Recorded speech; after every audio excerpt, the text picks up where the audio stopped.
অনেক সময় এতটাই রেগে যায় যে রাগের সময় আমরা কথা বলতে পারি না। একটা কথা মনে রাখবেন, অতিরিক্ত রেগে গেলে জিন আপনার ভিতরে প্রবেশ করে, আর সেই রাগের সময় আপনি অনেক কিছুই করে ফেলতে পারেন। আপনি যদি অতিরিক্ত রেগে যান কখনো, তাহলে দাঁড়িয়ে থাকলে বসে পড়বেন, আর বসে থাকলে শুয়ে পড়বেন। নাম্বার 3, আপনি রাতের বেলায় একা একা কোথাও যাচ্ছেন, ঠিক সেই সময় যদি দেখতে পারেন আপনার চলার রাস্তায় কোনো গাছ বা বাঁশ হেলে পড়েছে, তাহলে সেটার উপর দিয়ে বা নিচ দিয়ে কখনোই যাবেন না। এটা জিনের চক্রান্ত হতে পারে। আগে আয়াতুল কুরসি পাঠ করবেন। এটা যদি জিনের চক্রান্ত থাকে তাহলে সেটা সাথে সাথে উঠে যাবে, আর আয়াতুল কুরসি পাঠ করার পরেও যদি না ওঠে তাহলে কোনো সমস্যা নেই, এটা এমনি এমনি হয়েছে।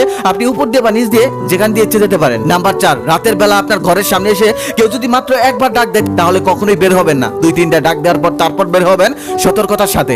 নাম্বার 5, সন্ধ্যা বা রাতে আপনি যদি কোনো অদ্ভুত গাছে অদ্ভুত কিছু দেখতে পারেন তাহলে সেটার দিকে তাকিয়ে থাকবেন না, সাথে সাথে মাথা নিচু করে সেখান থেকে চলে আসবেন। অনেক সময় জিনরা মানুষদেরকে এভাবে ভয় দেখায়। নাম্বার 6, আপনি যদি রাতের বেলায় আপনার রুমে ঢুকে দেখেন আপনার মতোই কেউ একজন আপনার বিছানায় বসে আছে, তাহলে ভয় পাবেন না। চোখ বন্ধ করে আয়াতুল কুরসি পাঠ করেন, তারপর দেখবেন সেটা চলে গেছে। ওটা আসলে জিন, আপনার সাথে থাকা কানিন জিন। নাম্বার 7, মাগরিবের সময় দুপুর বেলা অমাবস্যা রাতে একটু সাবধানে থাকবেন। একটা কথা মনে রাখবেন, এই সময় জিনদের প্রভাব বেশি থাকে। এই সময় বাচ্চাদেরকে একটু সাবধানে রাখবেন, আর মাগরিবের সময় বিসমিল্লাহ বলে ঘরের দরজা বন্ধ করবেন। নাম্বার 8, আপনি যদি পুকুর বা নদীতে গোসল করতে যান, তখন যদি অনুভব করেন কেউ আপনার পা ধরে টানাটানি করছে, তাহলে আপনি জোরে জোরে চিৎকার করুন, আর সাথে সাথে দোয়া ইউনুস পড়ুন, তাহলে আপনাকে ছেড়ে দিবে। একটা কথা মনে রাখবেন, পুকুর বা নদীতে জিনের প্রভাব থাকে। নাম্বার 9, আপনি রাতের বেলায় কোথাও একা একা যাচ্ছেন, ঠিক সেই সময় যদি দেখতে পারেন কুকুর বা অন্য ভয়ঙ্কর কিছু আপনার দিকে ধেয়ে আসছে, আর তাকে দেখে অনেকটা ভয়ঙ্কর লাগছে, তাহলে সাথে সাথে মাটিতে একটা গোলাকার দাগ দিয়ে সেটার ভিতরে ঢুকে যান, আর আয়াতুল কুরসি পাঠ করুন, তাহলে সেটা যাই হোক না কেন আপনার কোনো ক্ষতি করতে পারবে না।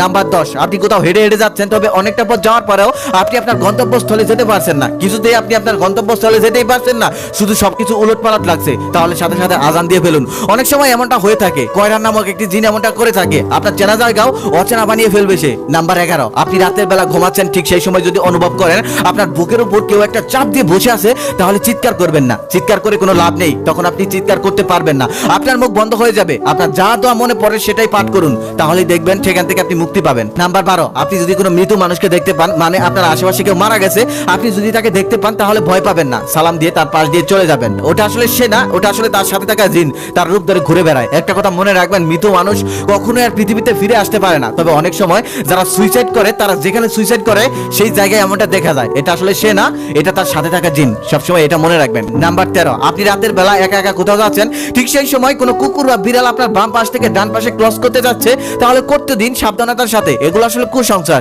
এগুলো তেমন কিছু না। নাম্বার 14, অনেকেই বলে কবরস্থান হলো পবিত্র স্থান, আসলে কবরস্থান পবিত্র স্থান, তবে কবরস্থানে দোল নামক একটি জিন বাস করে, তাই কবরস্থানেও একটু সাবধানে চলাচল করবেন। নাম্বার 15, জিনরা আয়নার মধ্যে প্রবেশ করতে পারে, তাই গভীর রাতে কখনোই আয়না দেখবেন না। আয়নাতে সবসময় পর্দা ব্যবহার করবেন। ওয়াশরুমে কখনোই আয়না লাগাবেন না, কারণ ওয়াশরুমে খানাস নামক একটি জিন থাকে, যদিও জিনটা দুর্বল তারপরেও। নাম্বার 16, কখনোই গভীর রাতে একা একা ছাদে যাবেন না, কারণ ছাদে জিনরা বসবাস করে। যদি কখনো যেতে হয় তাহলে সাথে কাউকে নিয়ে যাবেন, এটাই সব থেকে ভালো। নাম্বার 17, আপনি রাতের বেলা একা একা হাঁটছেন, ঠিক তখনই যদি অনুভব করেন আপনার পিছনে কেউ একজন হেঁটে আসছে, তাহলে শুধু ঘাড় ঘোরাবেন না, পুরো শরীর ঘুরিয়ে দেখবেন। শুধু ঘাড় ঘোরালে আপনার ঘাড় মটকে যাওয়ার সম্ভাবনা থাকে, তবে একেবারে না তাকানোটাই সব থেকে ভালো। নাম্বার 18, মসজিদ বা বিছানায় সাপ দেখলে কখনোই মেরে ফেলবেন না, কারণ এটা জিন থাকতে পারে। জিন থাকলে আপনার ভীষণ ক্ষতি হয়ে যাবে। প্রথমে চলে যেতে বলবেন, যদি জিন থাকে তাহলে সাথে সাথে চলে যাবে, আর চলে যেতে বলার পরেও যদি না যায় তাহলে সেটা মারতে পারেন বা তাড়িয়ে দিতে পারেন, সেটা সম্পূর্ণই আপনার ইচ্ছা। নাম্বার 19, রাতের বেলা কখনোই চিত হয়ে ঘুমাবেন না। চিত হয়ে ঘুমালে ভয়ঙ্কর স্বপ্ন দেখার আশঙ্কা থাকে, আর যদি আপনি দেখেই ফেলেন তাহলে সাথে সাথে উঠে